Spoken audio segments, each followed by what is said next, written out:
ಓಂ ಶಾಂತಿ. ಇಂದಿನ ಪರಮಾತ್ಮನ ಮಹಾವಾಕ್ಯ ಮುರುಳಿ ದಿನಾಂಕ 1-11-2025. ಬಾಪ್ತಾದ ಮಧುಬನ. ಮಧುರ ಮಕ್ಕಳೇ, ನೀವು ಈ ಆತ್ಮಿಕ ವಿಶ್ವವಿದ್ಯಾಲಯದ ವಿದ್ಯಾರ್ಥಿಗಳಾಗಿದ್ದೀರಾ.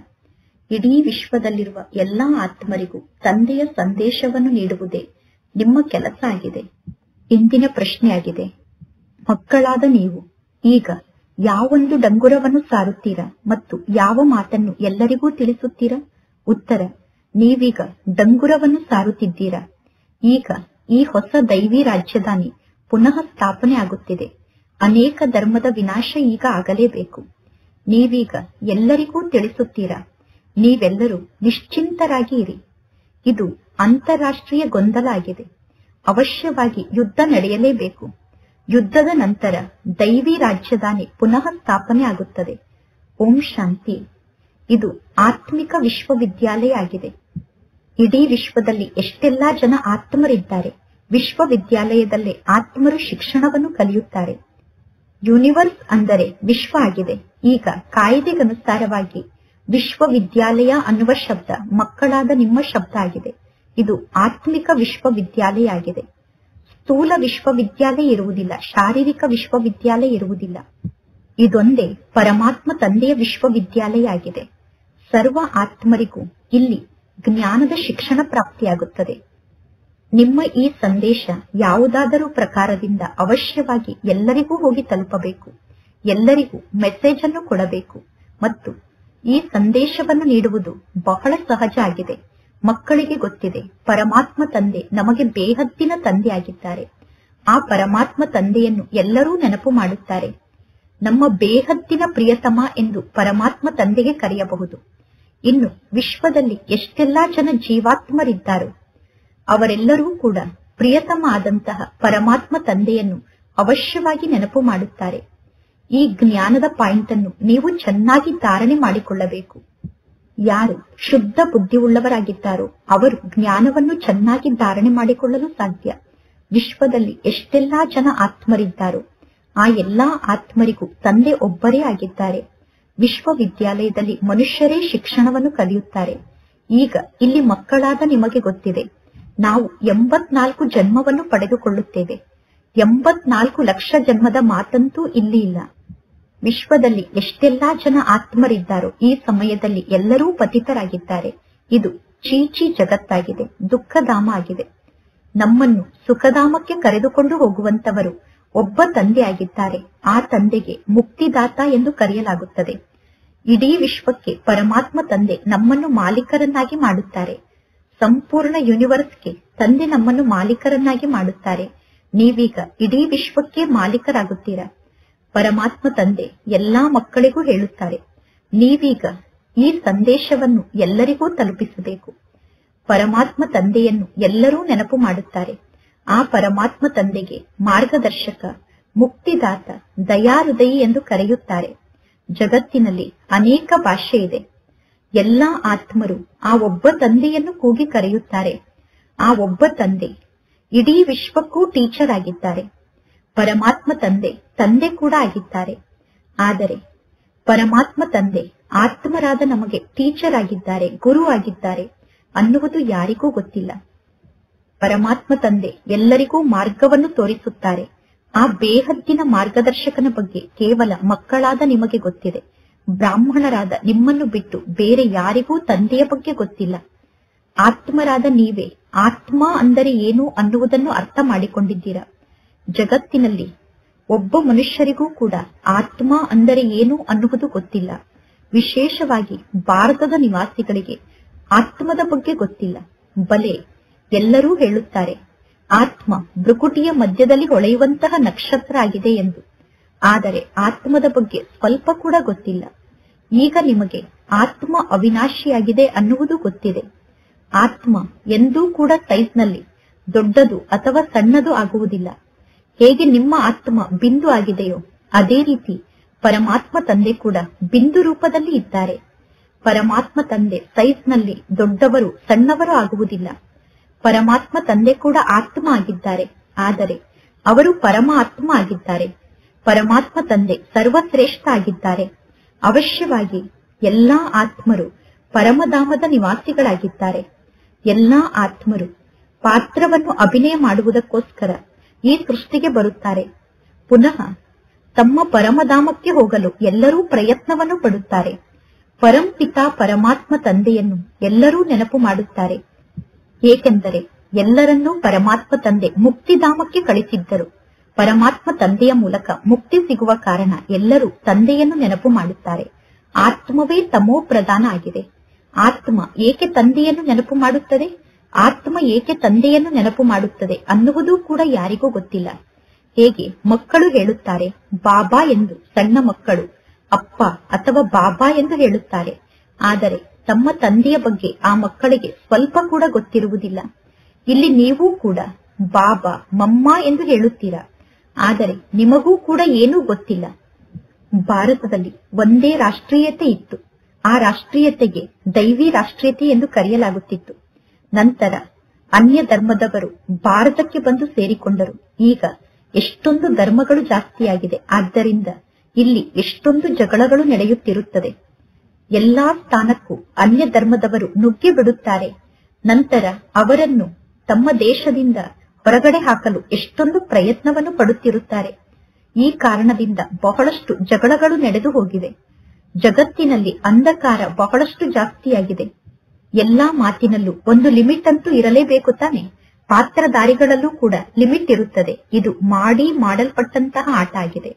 ಈ ನಾಟಕದಲ್ಲಿ ಎಷ್ಟೆಲ್ಲಾ ಜನ ಪಾತ್ರಧಾರಿಗಳಿದ್ದಾರೋ ಆ ಪಾತ್ರಧಾರಿಗಳ ಸಂಖ್ಯೆ ಕಡಿಮೆ ಅಥವಾ ಜಾಸ್ತಿಯಾಗಲು ಸಾಧ್ಯ ಇಲ್ಲ.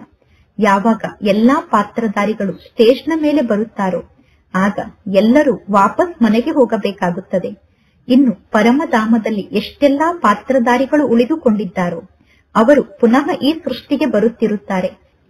ಬಲೆ ಜನಸಂಖ್ಯೆಯನ್ನು ನಿಯಂತ್ರಣ ಮಾಡಲು ಎಷ್ಟೊಂದು ತಲೆಯನ್ನು ಚಚ್ಚಿಕೊಳ್ಳುತ್ತಾರೆ. ಆದರೆ ಯಾರು ಜನಸಂಖ್ಯೆಯನ್ನು ನಿಯಂತ್ರಣ ಮಾಡಲು ಸಾಧ್ಯ ಇಲ್ಲ.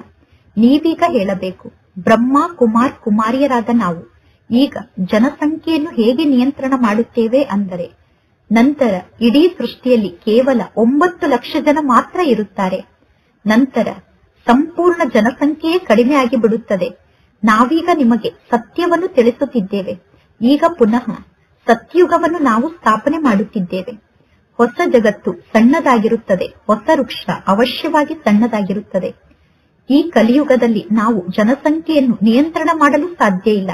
ಏಕೆಂದರೆ ಎಲ್ಲರೂ ಇನ್ನೂ ಜಾಸ್ತಿ ತಮೋ ಪ್ರಧಾನರಾಗುತ್ತಿದ್ದಾರೆ.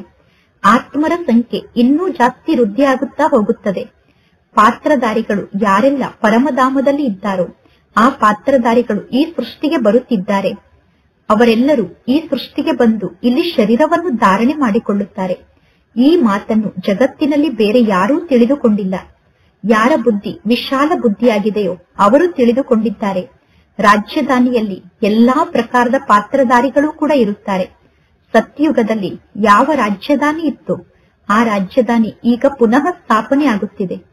ನಾವೆಲ್ಲರೂ ಈಗ ಟ್ರಾನ್ಸ್ಫರ್ ಆಗಿ ಹೋಗುತ್ತೇವೆ.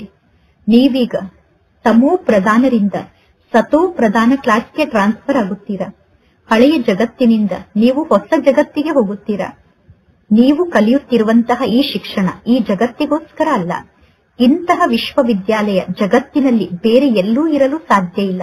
ಪರಮಾತ್ಮ ತಂದೆ ತಿಳಿಸುತ್ತಾರೆ, ನಾನೀಗ ನಿಮ್ಮನ್ನು ಅಮರ ಲೋಕಕ್ಕೆ ಕರೆದುಕೊಂಡು ಹೋಗುವುದಕ್ಕೋಸ್ಕರ ನಿಮಗೆ ಶಿಕ್ಷಣವನ್ನು ಕಲಿಸುತ್ತಿದ್ದೇನೆ.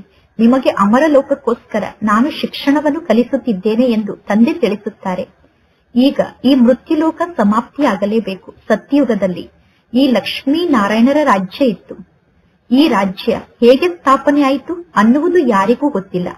ಪರಮಾತ್ಮ ತಂದೆ ಸದಾ ತಿಳಿಸುತ್ತಾರೆ, ನೀವು ಯಾವಾಗ ಎಲ್ಲಾದರೂ ಭಾಷಣವನ್ನು ಮಾಡುತ್ತೀರೋ ಆಗ ಲಕ್ಷ್ಮೀ ನಾರಾಯಣರ ಚಿತ್ರವನ್ನು ಅವಶ್ಯವಾಗಿ ಇಟ್ಟುಕೊಳ್ಳಿ.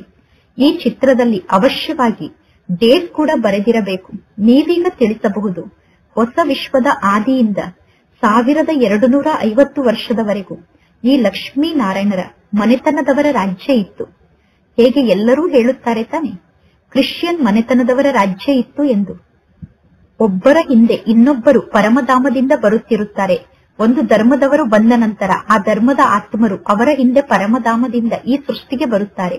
ಅಂದ ಮೇಲೆ ಯಾವಾಗ ದೇವತಾ ಧರ್ಮದವರ ಮನೆತನ ಇತ್ತು ಆಗ ಅನ್ಯ ಯಾವ ಧರ್ಮವೂ ಇರಲಿಲ್ಲ. ಈಗ ಪುನಃ ಆ ದೈವಿ ಧರ್ಮದ ಮನೆತನ ಸ್ಥಾಪನೆ ಆಗುತ್ತಾ ಇದೆ. ಇನ್ನು ಉಳಿದ ಎಲ್ಲಾ ಧರ್ಮಗಳ ವಿನಾಶ ಆಗುತ್ತದೆ. ವಿನಾಶಕ್ಕೋಸ್ಕರ ಯುದ್ಧ ಕೂಡ ಸಮ್ಮುಖದಲ್ಲಿ ಇದೆ. ಭಾಗವತ ಮುಂತಾದದ್ದರಲ್ಲಿ ಇದರ ಬಗ್ಗೆ ಕಥೆಯನ್ನು ಬರೆಯಲಾಗಿದೆ. ಬಾಲ್ಯದಲ್ಲಿ ಈ ರೀತಿ ಅನೇಕ ಕಥೆಗಳನ್ನು ಎಲ್ಲರೂ ಕೇಳುತ್ತಿರುತ್ತಾರೆ. ಬಾಲಕರಾಗಿರುವಾಗ ಇಂತಹ ಅನೇಕ ಕಥೆಗಳನ್ನು ಎಲ್ಲರೂ ಕೇಳುತ್ತಿರುತ್ತಾರೆ. ಈಗ ನಿಮಗೆ ಗೊತ್ತಿದೆ ಈ ರಾಜ್ಯ ಹೇಗೆ ಸ್ಥಾಪನೆ ಆಗುತ್ತದೆ ಎಂದು. ಅವಶ್ಯವಾಗಿ ಪರಮಾತ್ಮ ತಂದೆ ರಾಜಯೋಗವನ್ನು ಕಲಿಸಿದ್ದರು. ಯಾರೆಲ್ಲ ಪಾಸ್ ಆಗುತ್ತಾರೋ ಅವರು ವಿಜಯ ಮಾಲೆಯ ಮಣಿ ಆಗುತ್ತಾರೆ. ಬೇರೆ ಯಾರಿಗೂ ಕೂಡ ಈ ಮಾಲೆಯ ಬಗ್ಗೆ ಗೊತ್ತಿಲ್ಲ. ನಿಮಗೆ ಮಾಲೆಯ ಬಗ್ಗೆ ಗೊತ್ತಿದೆ. ನಿಮ್ಮ ಮಾರ್ಗ ಪ್ರವೃತ್ತಿ ಮಾರ್ಗ ಆಗಿದೆ. ಚಿತ್ರದಲ್ಲಿ ಮೇಲೆ ಶಿವತಂದೆ ಇದ್ದಾರೆ. ಶಿವತಂದೆಗಂತೂ ತಮ್ಮದೇ ಆದ ಶರೀರ ಇಲ್ಲ. ನಂತರ ಬ್ರಹ್ಮ ಸರಸ್ವತಿ ಅವರೇ ನಂತರ ಲಕ್ಷ್ಮೀ ನಾರಾಯಣ ಆಗುತ್ತಾರೆ. ಮೊದಲು ತಂದೆ ಇರಬೇಕು, ನಂತರ ಜೋಡಿಯಾದಂತಹ ಬ್ರಹ್ಮ ಸರಸ್ವತಿ ಅಥವಾ ಲಕ್ಷ್ಮೀ ನಾರಾಯಣ ಇರಬೇಕು. ರುದ್ರಾಕ್ಷಿಯ ಮಣಿಗಳು ಕೂಡ ಸಿಗುತ್ತದೆ. ಆ ರುದ್ರಾಕ್ಷಿಯ ಮಣಿಯಲ್ಲಿ ಸತ್ಯವಾದಂತಹ ಮಣಿ ಕೂಡ ಇರುತ್ತದೆ.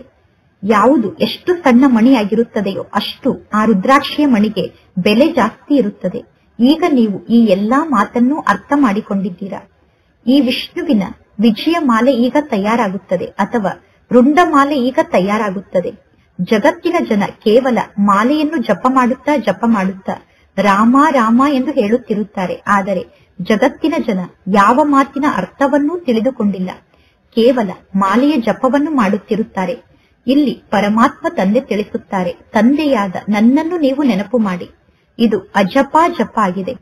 ನೀವು ಬಾಯಿಂದ ಏನನ್ನೂ ಹೇಳುವ ಅವಶ್ಯಕತೆ ಇಲ್ಲ. ಗೀತೆ ಕೂಡ ಸ್ಥೂಲ ಆಗಿಬಿಡುತ್ತದೆ. ಹಾಡನ್ನು ಹೇಳುವುದು ಕೂಡ ಸ್ಥೂಲ ಆಗಿಬಿಡುತ್ತದೆ. ಮಕ್ಕಳಾದ ನೀವು ಕೇವಲ ತಂದೆಯನ್ನು ನೆನಪು ಮಾಡುತ್ತಿರಬೇಕು. ಇಲ್ಲದಿದ್ದರೆ ಗೀತೆಗಳು ಮುಂತಾದದ್ದೇ ನಿಮಗೆ ನೆನಪಿಗೆ ಬರುತ್ತಿರುತ್ತದೆ. ಮುಖ್ಯ ಮಾತೆ ತಂದೆಯ ನೆನಪಾಗಿದೆ. ಈಗ ನೀವು ಶಬ್ದದಿಂದ ದೂರ ಆಗಿ ಹೋಗಬೇಕು. ಪರಮಾತ್ಮ ತಂದೆಯ ಆದೇಶ ಆಗಿದೆ, ಮನ್ಮನಾಭವ. ಪರಮಾತ್ಮ ತಂದೆ ಗೀತೆಯನ್ನು ಹಾಡಿ ಅಥವಾ ಜೋರಾಗಿ ಕೂಗಿ ತಂದೆಯ ಹೆಸರನ್ನು ಹೇಳಿ ಎಂದು ಎಂದೂ ಹೇಳಿಲ್ಲ. ಪರಮಾತ್ಮ ತಂದೆ ಗೀತೆಯನ್ನು ಹಾಡಿ ಅಥವಾ ಜೋರಾಗಿ ನನ್ನ ಹೆಸರನ್ನು ಹೇಳಿ ಎಂದು ಎಂದೂ ಹೇಳಿಲ್ಲ. ನನ್ನ ಮಹಿಮೆಯ ಗಾಯನವನ್ನು ಮಾಡುವ ಅವಶ್ಯಕತೆ ಇಲ್ಲ.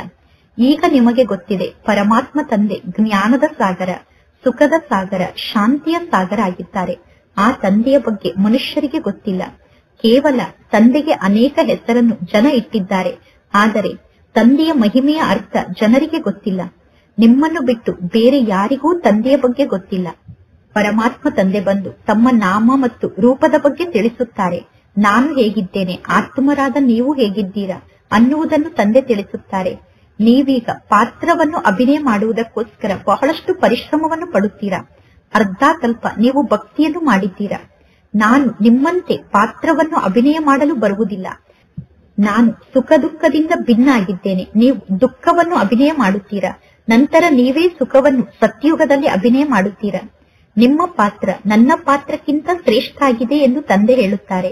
ನಾನು ಅರ್ಧ ಕಲ್ಪದವರೆಗೂ ಆರಾಮಾಗಿ ಪರಮಧಾಮದಲ್ಲಿ ವಾನಪ್ರಸ್ಥದಲ್ಲಿ ಕುಳಿತಿರುತ್ತೇನೆ. ಮಕ್ಕಳಾದ ನೀವೇ ನನ್ನನ್ನು ಕೂಗಿ ಕರೆಯುತ್ತಾ ಬಂದಿದ್ದೀರಾ ಎಂದು ಈ ರೀತಿ ತಿಳಿದುಕೊಳ್ಳಬೇಡಿ. ನಾವು ಕೂಗಿ ಕರೆದ ತಕ್ಷಣ ತಂದೆ ಪರಮಧಾಮದಲ್ಲಿ ಕುಳಿತು ನಮ್ಮ ಕೂಗನ್ನು ಕೇಳಿಸಿಕೊಳ್ಳುತ್ತಾರೆ ಎಂದು ತಿಳಿದುಕೊಳ್ಳಬೇಡಿ. ನನ್ನ ಪಾತ್ರ ಈ ಸಮಯದಲ್ಲಿ ಮಾತ್ರ ಇದೆ ಎಂದು ತಂದೆ ತಿಳಿಸುತ್ತಾರೆ. ನಾಟಕದ ಪಾತ್ರದ ಬಗ್ಗೆ ನನಗೆ ಗೊತ್ತಿದೆ. ಈಗ ನಾಟಕ ಪೂರ್ಣ ಆಗಿದೆ. ನಾನೀಗ ಪತಿತರಾಗಿರುವ ನಿಮ್ಮನ್ನು ಪಾವನರನ್ನಾಗಿ ಮಾಡುವಂತಹ ಪಾತ್ರವನ್ನು ಅಭಿನಯ ಮಾಡಬೇಕು. ಇಲ್ಲಿ ಬೇರೆ ಯಾವ ಮಾತು ಇಲ್ಲ. ಮನುಷ್ಯರು ಪರಮಾತ್ಮ ಸರ್ವಶಕ್ತಿವಂತ ಆಗಿದ್ದಾರೆ ಎಂದು ತಿಳಿದುಕೊಂಡಿದ್ದಾರೆ. ಪರಮಾತ್ಮ ಅಂತರ್ಯಾಮಿ ಆಗಿದ್ದಾರೆ ಎಂದು ಮನುಷ್ಯರು ತಿಳಿದುಕೊಂಡಿದ್ದಾರೆ. ಎಲ್ಲರ ಆಂತರ್ಯದಲ್ಲಿ ಯಾವ ಯಾವ ವಿಚಾರ ನಡೆಯುತ್ತಿದೆ ಅನ್ನುವುದು ತಂದೆಗೆ ಗೊತ್ತಿದೆ ಎಂದು ಮನುಷ್ಯರು ತಿಳಿದುಕೊಂಡಿದ್ದಾರೆ. ಪರಮಾತ್ಮ ತಂದೆ ತಿಳಿಸುತ್ತಾರೆ, ಈ ರೀತಿ ಎಲ್ಲರ ಮನಸ್ಸನ್ನು ನಾನು ತಿಳಿದುಕೊಂಡಿಲ್ಲ, ಎಲ್ಲರ ವಿಚಾರವನ್ನು ನಾನು ತಿಳಿದುಕೊಳ್ಳುವುದಿಲ್ಲ. ಯಾವಾಗ ನೀವು ಸಂಪೂರ್ಣ ತಮೋ ಪ್ರಧಾನರಾಗುತ್ತೀರೋ ಆಗ ನನ್ನ ಸರಿಯಾದ ಸಮಯಕ್ಕೆ ನಾನು ಈ ಸೃಷ್ಟಿಗೆ ಬರುತ್ತೇನೆ. ನಾನು ಸಾಧಾರಣ ತನುವಿನಲ್ಲಿ ಬರುತ್ತೇನೆ. ನಾನು ಬಂದು ಮಕ್ಕಳಾದ ನಿಮ್ಮನ್ನು ದುಃಖದಿಂದ ಮುಕ್ತ ಮಾಡುತ್ತೇನೆ. ಬ್ರಹ್ಮನ ಮೂಲಕ ಒಂದು ಧರ್ಮವನ್ನು ಸ್ಥಾಪನೆ ಮಾಡಿಸುತ್ತೇನೆ. ಶಂಕರ್ನ ಮೂಲಕ ಅನೇಕ ಧರ್ಮದ ವಿನಾಶವನ್ನು ಮಾಡಿಸುತ್ತೇನೆ. ಹಾಹಾಕಾರದ ನಂತರ ಜೈ ಜೈಕಾರ ಆಗುತ್ತದೆ. ಈಗ ಎಷ್ಟೊಂದು ಹಾಹಾಕಾರ ನಡೆಯುತ್ತದೆ. ತೊಂದರೆಗಳು ಬಂದಾಗ ಮನುಷ್ಯರು ಬಹಳಷ್ಟು ಜನ ಸಾಯುತ್ತಿರುತ್ತಾರೆ. ಆಪತ್ತಿನಲ್ಲಿ ಅನೇಕ ಜನ ಸಾಯುತ್ತಾರೆ. ಪ್ರಾಕೃತಿಕ ವಿಕೋಪ ಕೂಡ ಎಲ್ಲರ ಮೃತ್ಯುವಿಗೆ ಬಹಳಷ್ಟು ಸಹಾಯವನ್ನು ಮಾಡುತ್ತದೆ. ಇಲ್ಲದಿದ್ದರೆ ಮನುಷ್ಯರು ಬಹಳಷ್ಟು ರೋಗಿಗಳಾಗಬೇಕಾಗುತ್ತದೆ, ದುಃಖಿಗಳಾಗಬೇಕಾಗುತ್ತದೆ. ಪರಮಾತ್ಮ ತಂದೆ ತಿಳಿಸುತ್ತಾರೆ, ಮಕ್ಕಳೇ, ನೀವು ದುಃಖಿಗಳಾಗಬಾರದು. ಅದಕ್ಕೋಸ್ಕರ ಪ್ರಾಕೃತಿಕ ವಿಕೋಪ ಎಷ್ಟು ಜೋರಾಗಿ ನಡೆಯುತ್ತದೆ ಅಂದರೆ ಪ್ರಕೃತಿ ಎಲ್ಲವನ್ನೂ ಸಮಾಪ್ತಿ ಮಾಡಿಬಿಡುತ್ತದೆ. ಪ್ರಕೃತಿ ಎಲ್ಲರನ್ನೂ ಸಮಾಪ್ತಿ ಮಾಡಿಬಿಡುತ್ತದೆ. ಪ್ರಾಕೃತಿಕ ವಿಕೋಪಕ್ಕೆ ಹೋಲಿಕೆ ಮಾಡಿದರೆ ಬಾಂಬ್ಸ್ಗಳು ಕೂಡ ಏನೂ ಅಲ್ಲ. ಪ್ರಾಕೃತಿಕ ವಿಕೋಪ ವಿನಾಶಕ್ಕೋಸ್ಕರ ಬಹಳಷ್ಟು ಸಹಾಯವನ್ನು ಮಾಡುತ್ತದೆ. ಭೂಕಂಪದಲ್ಲಿ ಎಲ್ಲವೂ ಸಂಪೂರ್ಣ ಸಮಾಪ್ತಿಯಾಗುತ್ತದೆ. ನೀರಿನ ಒಂದು ಅಲೆ ಅಥವಾ 2 ಅಲೆ ಎಲ್ಲವನ್ನೂ ಸಮಾಪ್ತಿ ಮಾಡಿಬಿಡುತ್ತದೆ. ಸಮುದ್ರ ಅವಶ್ಯವಾಗಿ ಉಕ್ಕುತ್ತದೆ. ಸಮುದ್ರ ಉಕ್ಕಿ ಸಂಪೂರ್ಣ ಭೂಮಿಯನ್ನೇ ನುಂಗಿಬಿಡುತ್ತದೆ. 100 ಫೂಟ್ ಎತ್ತರದ ಒಂದು ಅಲೆ ಉಕ್ಕಿ ಬಂದು ಎಲ್ಲವನ್ನೂ ಸಮಾಪ್ತಿ ಮಾಡಿಬಿಡುತ್ತದೆ. 100 ಫೂಟ್ ಎತ್ತರದ ಅಲೆ ಉಕ್ಕಿ ಬಂದರೆ ಏನನ್ನು ಮಾಡಲು ಸಾಧ್ಯ ಇಲ್ಲ. ಇದು ಹಾಹಾಕಾರದ ದೃಶ್ಯ ಆಗಿದೆ. ಇಂತಹ ದೃಶ್ಯವನ್ನು ನೋಡುವುದಕ್ಕೋಸ್ಕರ ಮಕ್ಕಳಲ್ಲಿ ಧೈರ್ಯ ಇರಬೇಕು. ನೀವೀಗ ಪರಿಶ್ರಮವನ್ನು ಪಡಬೇಕು ಮತ್ತು ನಿರ್ಭಯರಾಗಿ ಇರಬೇಕು. ಈಗ ಮಕ್ಕಳಾದ ನಿಮ್ಮಲ್ಲಿ ಸ್ವಲ್ಪ ಕೂಡ ಅಹಂಕಾರ ಇರಬಾರದು. ನೀವು ಆತ್ಮ ಅಭಿಮಾನಿಗಳಾಗಿ, ಆತ್ಮ ಅಭಿಮಾನಿ ಸ್ಥಿತಿಯಲ್ಲಿ ನೀವು ಸ್ಥಿತ ಆದರೆ ನೀವು ಬಹಳಷ್ಟು ಮಧುರರಾಗಿ ಇರುತ್ತೀರಾ. ಪರಮಾತ್ಮ ತಂದೆ ತಿಳಿಸುತ್ತಾರೆ, ನಾನು ನಿರಾಕಾರ ಆಗಿದ್ದೇನೆ ಮತ್ತು ನಾನು ವಿಚಿತ್ರ ಆಗಿದ್ದೇನೆ. ನಾನೀಗ ಸೇವೆಯನ್ನು ಮಾಡುವುದಕ್ಕೋಸ್ಕರ ಈ ಸೃಷ್ಟಿಗೆ ಬರುತ್ತೇನೆ. ನೀವು ನೋಡಿ, ಪರಮಾತ್ಮ ತಂದೆಗೆ ಎಷ್ಟೊಂದು ಮಹಿಮೆಯನ್ನು ಮಾಡುತ್ತೀರಾ. ತಂದೆಗೆ ಜ್ಞಾನದ ಸಾಗರ ಎಂದು ಮಹಿಮೆಯನ್ನು ಮಾಡುತ್ತೀರಾ. ನಂತರ ಹೇ ಬಾಬಾ, ಈ ಪತಿತ ಜಗತ್ತಿಗೆ ಬನ್ನಿ ಎಂದು ಕರೆಯುತ್ತೀರಾ. ನೋಡಿ, ನೀವು ಎಷ್ಟು ಚೆನ್ನಾಗಿ ತಂದೆಗೆ ನಿಮಂತ್ರಣವನ್ನು ನೀಡುತ್ತೀರಾ. ಎಂದೂ ಕೂಡ ಬಾಬಾ ನೀವು ಸ್ವರ್ಗಕ್ಕೆ ಬಂದು ಸ್ವರ್ಗದ ಸುಖವನ್ನು ನೋಡಿ ಎಂದು ತಂದೆಯನ್ನು ಸ್ವರ್ಗಕ್ಕೆ ಕರೆಯುವುದಿಲ್ಲ. ಎಲ್ಲರೂ ಹೇಳುತ್ತಾರೆ, ಹೇ ಪತಿತ ಪಾವನ, ನಾವು ಪತಿತರಾಗಿದ್ದೇವೆ, ನೀವು ಬಂದು ನಮ್ಮನ್ನು ಪಾವನರನ್ನಾಗಿ ಮಾಡಿ, ಅಂದರೆ ನಮ್ಮನ್ನು ಪಾವನರನ್ನಾಗಿ ಮಾಡುವುದಕ್ಕೋಸ್ಕರ ನೀವು ಬನ್ನಿ ಎಂದು ಎಲ್ಲರೂ ಕರೆಯುತ್ತೀರಾ. ಅಂದ ಮೇಲೆ ನನಗೆ ಹೇಗೆ ನಿಮಂತ್ರಣವನ್ನು ಕೊಟ್ಟಿದ್ದೀರಾ ನೋಡಿ. ಸಂಪೂರ್ಣ ತಮೋ ಪ್ರಧಾನ ಪತಿತ ಜಗತ್ತಿನಲ್ಲಿ ನನ್ನನ್ನು ಕರೆಯುತ್ತೀರಾ ಮತ್ತು ಪುನಃ ಪತಿತ ಶರೀರದಲ್ಲಿ ನನ್ನನ್ನು ಕರೆಯುತ್ತೀರಾ. ಎಷ್ಟು ಚೆನ್ನಾಗಿ ನೀವು ನನಗೆ ನಿಮಂತ್ರಣವನ್ನು ಕೊಡುತ್ತೀರಾ. ಹೇ ಭಾರತದ ನಿವಾಸಿಗಳೇ, ನೀವು ಎಷ್ಟು ಚೆನ್ನಾಗಿ ನನಗೆ ನಿಮಂತ್ರಣವನ್ನು ಕೊಟ್ಟಿದ್ದೀರಾ ನೋಡಿ. ನಾಟಕದಲ್ಲಿ ಇದೇ ರೀತಿ ರಹಸ್ಯ ಇದೆ. ನನ್ನ ಅನೇಕ ಜನ್ಮದ ಅಂತಿಮ ಜನ್ಮದಲ್ಲಿ ಪರಮಾತ್ಮ ತಂದೆ ನನ್ನ ತನುವಿನಲ್ಲಿ ಪ್ರವೇಶವನ್ನು ಮಾಡುತ್ತಾರೆ ಎಂದು ಬ್ರಹ್ಮ ತಂದೆಗೂ ಕೂಡ ಮೊದಲು ಗೊತ್ತಿರಲಿಲ್ಲ. ಪರಮಾತ್ಮ ತಂದೆ ಬ್ರಹ್ಮನ ತನುವಿನಲ್ಲಿ ಪ್ರವೇಶವನ್ನು ಮಾಡಿದ್ದಾರೆ. ಆದ್ದರಿಂದ ತಂದೆ ಎಲ್ಲಾ ಮಾತಿನ ಬಗ್ಗೆ ತಿಳಿಸುತ್ತಾರೆ. ಪರಮಾತ್ಮ ತಂದೆ ಪ್ರತಿಯೊಂದು ಮಾತಿನ ರಹಸ್ಯವನ್ನು ತಿಳಿಸಿದ್ದಾರೆ. ಬ್ರಹ್ಮನನ್ನು ಪರಮಾತ್ಮ ತಂದೆ ಪತ್ನಿಯನ್ನಾಗಿ ಮಾಡಿಕೊಳ್ಳುತ್ತಾರೆ. ಈ ಬ್ರಹ್ಮ ಶಿವ ತಂದೆಗೆ ಪತ್ನಿ ಆಗಲೇಬೇಕು. ಪರಮಾತ್ಮ ತಂದೆ ಸ್ವಯಂ ಹೇಳುತ್ತಾರೆ, ಬ್ರಹ್ಮ ನನಗೆ ಪತ್ನಿಯಾಗಿದ್ದಾರೆ. ನನ್ನ ಪತ್ನಿಯಾದಂತಹ ಬ್ರಹ್ಮನ ತನುವಿನಲ್ಲಿ ನಾನು ಪ್ರವೇಶವನ್ನು ಮಾಡಿ ಮಕ್ಕಳಾದ ನಿಮ್ಮನ್ನು ನನ್ನವರನ್ನಾಗಿ ಮಾಡಿಕೊಳ್ಳುತ್ತೇನೆ.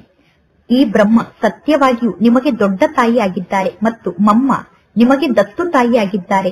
ನೀವು ಬ್ರಹ್ಮ ತಂದೆಗೆ ಮಾತ್ಪಿತಾ ಎಂದು ಕರೆಯಬಹುದು, ಶಿವ ತಂದೆಗೆ ಕೇವಲ ತಂದೆ ಎಂದು ಕರೆಯುತ್ತೀರಾ. ಈ ಬ್ರಹ್ಮ ತಂದೆ ಕೂಡ ನಮಗೆ ಬಾಬಾ ಆಗಿದ್ದಾರೆ, ಅಂದರೆ ತಂದೆ ಆಗಿದ್ದಾರೆ. ಮಮ್ಮ ಗುಪ್ತ ರೂಪದಲ್ಲಿ ಇದ್ದಾರೆ. ಬ್ರಹ್ಮ ತಂದೆ ನಮಗೆ ಮಾತೆ ಕೂಡ ಆಗಿದ್ದಾರೆ. ಆದರೆ ಬ್ರಹ್ಮನ ಶರೀರ ಪುರುಷ ಶರೀರ ಆಗಿದೆ. ಆದ್ದರಿಂದ ಇಲ್ಲಿ ಬ್ರಹ್ಮ ತಂದೆ ಮಕ್ಕಳನ್ನು ಸಂಪಾಲನೆ ಮಾಡಲು ಸಾಧ್ಯ ಇಲ್ಲ. ಮಕ್ಕಳನ್ನು ಸಂಪಾಲನೆ ಮಾಡುವುದಕ್ಕೋಸ್ಕರ ಮಮ್ಮಾರವರನ್ನು ಪರಮಾತ್ಮ ತಂದೆ ನಿಮಿತ್ತ ಮಾಡಿದ್ದಾರೆ. ಮಮ್ಮಾರವರಿಗೆ ಮಾತೇಶ್ವರಿ ಎಂದು ಹೆಸರನ್ನು ಇಟ್ಟಿದ್ದಾರೆ. ಅಂದ ಮೇಲೆ ಇವರು ಹೆಡ್ಡಾದರೂ ತಾನೆ. ನಾಟಕದ ಅನುಸಾರ ಸರಸ್ವತಿ ಒಬ್ಬರೇ ಆಗಿದ್ದಾರೆ. ಇನ್ನು ದುರ್ಗಾ, ಕಾಳಿ ಮುಂತಾದ ಅನೇಕ ಹೆಸರನ್ನು ಮಮ್ಮಾರವರಿಗೆ ಇಡಲಾಗಿದೆ. ಮಾತ್ಪಿತಾ ಅಂತೂ ಒಬ್ಬರೇ ಆಗಿರುತ್ತಾರೆ, ಉಳಿದವರೆಲ್ಲ ಮಕ್ಕಳಾಗಿದ್ದಾರೆ. ಬ್ರಹ್ಮನ ಮಗಳು ಸರಸ್ವತಿ ಎಂದು ಗಾಯನ ಇದೆ. ನೀವೆಲ್ಲರೂ ಬ್ರಹ್ಮ ಕುಮಾರ್, ಬ್ರಹ್ಮ ಕುಮಾರಿಯರಾಗಿದ್ದೀರಾ. ನಿಮಗೆ ಬಹಳಷ್ಟು ಹೆಸರುಗಳಿದೆ. ಈ ಎಲ್ಲಾ ಮಾತನ್ನು ನಂಬರ್ ವಾರಾಗಿ ನೀವು ಅರ್ಥ ಮಾಡಿಕೊಳ್ಳುತ್ತೀರಾ. ಶಿಕ್ಷಣವನ್ನು ಮಕ್ಕಳು ನಂಬರ್ ವಾರಾಗಿ ಕಲಿಯುತ್ತಾರೆ. ಒಬ್ಬರಂತೆ ಇನ್ನೊಬ್ಬರು ಇರಲು ಸಾಧ್ಯ ಇಲ್ಲ. ಒಬ್ಬರಂತೆ ಇನ್ನೊಬ್ಬರು ಶಿಕ್ಷಣವನ್ನು ಕಲಿಯಲು ಸಾಧ್ಯ ಇಲ್ಲ. ಇದು ಮಾಡಲ್ಪಟ್ಟಂತಹ ನಾಟಕ ಆಗಿದೆ. ಈಗ ರಾಜಧಾನಿ ಸ್ಥಾಪನೆ ಆಗುತ್ತಾ ಇದೆ. ಅಂದ ಮೇಲೆ ವಿಸ್ತಾರವಾಗಿ ಈ ನಾಟಕದ ಬಗ್ಗೆ ತಿಳಿದುಕೊಳ್ಳಬೇಕು. ಅನೇಕ ಜ್ಞಾನದ ಪಾಯಿಂಟ್ಸ್ ಇದೆ. ವಕೀಲರಾಗುವುದಕ್ಕೋಸ್ಕರ ಶಿಕ್ಷಣವನ್ನು ಕಲಿಯುತ್ತಾರೆ. ಆದರೆ ವಕೀಲ ವೃತ್ತಿಯಲ್ಲೂ ಕೂಡ ನಂಬರ್ ವಾರಾಗಿ ವಕೀಲರಾಗುತ್ತಾರೆ. ವಕೀಲರಲ್ಲಿ ಕೆಲವರು ಒಂದು ಕೇಸ್ನಲ್ಲಿ 2 ಲಕ್ಷ 3 ಲಕ್ಷ ರೂಪಾಯಿಯನ್ನು ಸಂಪಾದನೆ ಮಾಡುತ್ತಾರೆ. ಇನ್ನು ಕೆಲವು ವಕೀಲರನ್ನು ನೋಡಿ, ಅವರ ಬಟ್ಟೆ ಕೂಡ ಹರಿದಿರುತ್ತದೆ. ಅವರು ಹರಿದಿರುವ ಬಟ್ಟೆಯನ್ನು ಧರಿಸಿಕೊಂಡಿರುತ್ತಾರೆ. ಈ ಜ್ಞಾನ ಮಾರ್ಗದಲ್ಲೂ ಕೂಡ ಇದೇ ರೀತಿ ಆಗುತ್ತದೆ. ಇಲ್ಲಿ ಮಕ್ಕಳಿಗೆ ತಿಳಿಸಲಾಗಿದೆ, ಈಗ ಅಂತಾರಾಷ್ಟ್ರೀಯ ಗೊಂದಲ ನಡೆಯುತ್ತಿದೆ. ನೀವೀಗ ಎಲ್ಲರಿಗೂ ತಿಳಿಸುತ್ತೀರಾ, ಎಲ್ಲರೂ ನಿಶ್ಚಿಂತರಾಗಿ ಇರಿ, ಅವಶ್ಯವಾಗಿ ಯುದ್ಧ ನಡೆಯಲೇಬೇಕು. ನೀವೀಗ ಡಂಗುರವನ್ನು ಸಾರುತ್ತೀರಾ. ಹೊಸ ದೈವಿ ರಾಜ್ಯ ಪುನಃ ಸ್ಥಾಪನೆ ಆಗುತ್ತಿದೆ. ಈಗ ಅನೇಕ ಧರ್ಮದ ವಿನಾಶ ಆಗಲೇಬೇಕು. ವಿನಾಶ ಆಗುವುದು ಸ್ಪಷ್ಟ ಆಗಿದೆ. ಪ್ರಜಾಪಿತ ಬ್ರಹ್ಮನ ಮೂಲಕ ಪ್ರಜೆಗಳನ್ನು ರಚನೆ ಮಾಡಲಾಗುತ್ತದೆ. ನಾವೆಲ್ಲರೂ ಬ್ರಹ್ಮನ ಮುಖವಂಶಾವಳಿಗಳಾಗಿದ್ದೇವೆ ಎಂದು ಇಲ್ಲಿ ನೀವು ಹೇಳುತ್ತೀರಾ. ನೀವು ಮುಖವಂಶಾವಳಿ ಬ್ರಾಹ್ಮಣರಾಗಿದ್ದೀರಾ. ಜಗತ್ತಿನಲ್ಲಿ ಇರುವಂತವರು ಕುಕವಂಶಾವಳಿ ಬ್ರಾಹ್ಮಣರಾಗಿದ್ದಾರೆ. ಅವರು ಪೂಜಾರಿಗಳಾಗಿದ್ದಾರೆ. ನೀವು ಪೂಜ್ಯರಾಗುತ್ತಿದ್ದೀರಾ. ನಿಮಗೆ ಗೊತ್ತಿದೆ,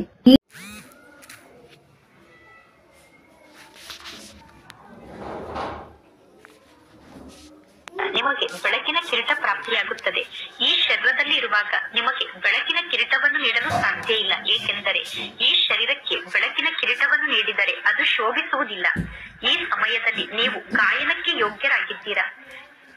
ಈಗ ನೀವು ಗಾಯನಕ್ಕೆ ಯೋಗ್ಯರಾಗಿದ್ದೀರಾ. ಈ ಸಮಯದಲ್ಲಿ ಯಾವ ಆತ್ಮವೂ ಪವಿತ್ರ ಆಗಿಲ್ಲ. ಆದ್ದರಿಂದ ಯಾರಿಗೂ ಈ ಸಮಯದಲ್ಲಿ ಬೆಳಕಿನ ಕಿರೀಟ ಪ್ರಾಪ್ತಿಯಾಗಲು ಸಾಧ್ಯ ಇಲ್ಲ. ಸತ್ಯಯುಗದಲ್ಲಿ ಬೆಳಕಿನ ಕಿರೀಟ ನಿಮಗೆ ಪ್ರಾಪ್ತಿಯಾಗುತ್ತದೆ. 2 ಕಲೆ ಕಡಿಮೆ ಆದ ನಂತರ ಪುನಃ ಆ ಬೆಳಕಿನ ಕಿರೀಟ ನಿಮ್ಮ ಬಳಿ ಇರುವುದಿಲ್ಲ. ತ್ರೇತಾಯುಗದಲ್ಲೂ ಕೂಡ 2 ಕಲೆ ಕಡಿಮೆ ಆದಾಗ ಬೆಳಕಿನ ಕಿರೀಟ ನಿಮ್ಮ ಬಳಿ ಇರುವುದಿಲ್ಲ. ಒಳ್ಳೆಯದು. ಮಧುರಾತಿ ಮಧುರ ಅಗಲಿ ಹೋಗಿ ಮರಳಿ ಸಿಕ್ಕಿರುವ ಮಕ್ಕಳ ಪ್ರತಿ ಮಾತ್ಪಿತಾ ಬಾಪ್ದಾದರವರ ನೆನಪು, ಪ್ರೀತಿ ಹಾಗೂ ಸುಪ್ರಭಾತ. ಆತ್ಮಿಕ ಮಕ್ಕಳಿಗೆ ಆತ್ಮಿಕ ತಂದೆಯ ನಮಸ್ತೆ. ಆತ್ಮಿಕ ತಂದೆಗೆ ಆತ್ಮಿಕ ಮಕ್ಕಳ ನೆನಪು, ಪ್ರೀತಿ ಹಾಗೂ ನಮಸ್ತೆ ನಮಸ್ತೆ ನಮಸ್ತೆ. ಧಾರಣೆಗೋಸ್ಕರ ಮುಖ್ಯ ಸಾರ. ಫಸ್ಟ್ ಪಾಯಿಂಟ್, ನಮ್ಮ ಸ್ಥಿತಿಯನ್ನು ಎಷ್ಟು ಅಚಲ ಮತ್ತು ನಿರ್ಭಯವನ್ನಾಗಿ ಮಾಡಿಕೊಳ್ಳಬೇಕು ಅಂದರೆ ನಮಗೆ ಅಂತಿಮ ವಿನಾಶದ ದೃಶ್ಯವನ್ನು ನೋಡಲು ಸಾಧ್ಯ ಆಗಬೇಕು. ಅಂತಿಮ ವಿನಾಶದ ದೃಶ್ಯವನ್ನು ನೋಡುವುದಕ್ಕೋಸ್ಕರ ಸ್ಥಿತಿಯನ್ನು ಅಚಲ ಮತ್ತು ನಿರ್ಭಯ ಮಾಡಿಕೊಳ್ಳಬೇಕು. ಆತ್ಮ ಅಭಿಮಾನಿ ಆಗುವಂತಹ ಪರಿಶ್ರಮವನ್ನು ಪಡಬೇಕು. ಸೆಕೆಂಡ್ ಪಾಯಿಂಟ್, ಹೊಸ ರಾಜ್ಯದಲ್ಲಿ ಶ್ರೇಷ್ಠ ಪದವಿಯನ್ನು ಪಡೆದುಕೊಳ್ಳುವುದಕ್ಕೋಸ್ಕರ ಶಿಕ್ಷಣದ ಕಡೆ ಸಂಪೂರ್ಣ ಗಮನವನ್ನು ಕೊಡಬೇಕು. ಪಾಸ್ ಆಗಿ ವಿಜಯ ಮಾಲೆಯ ಮಣಿಗಳಾಗಬೇಕು. ಇಂದಿನ ವರದಾನ ಆಗಿದೆ, ಸದಾ ಭಗವಂತ ಮತ್ತು ಭಾಗ್ಯದ ಸ್ಮೃತಿಯಲ್ಲಿ ಇರುವಂತಹ ಸರ್ವಶ್ರೇಷ್ಠ ಭಾಗ್ಯಶಾಲಿಗಳಾಗಿ ಸಂಗಮ ಯುಗದಲ್ಲಿ ಚೈತನ್ಯ ಸ್ವರೂಪದಲ್ಲಿ ಭಗವಂತನ ಮಕ್ಕಳಾದ ನೀವು ಸೇವೆಯನ್ನು ಮಾಡುತ್ತಿದ್ದೀರಾ.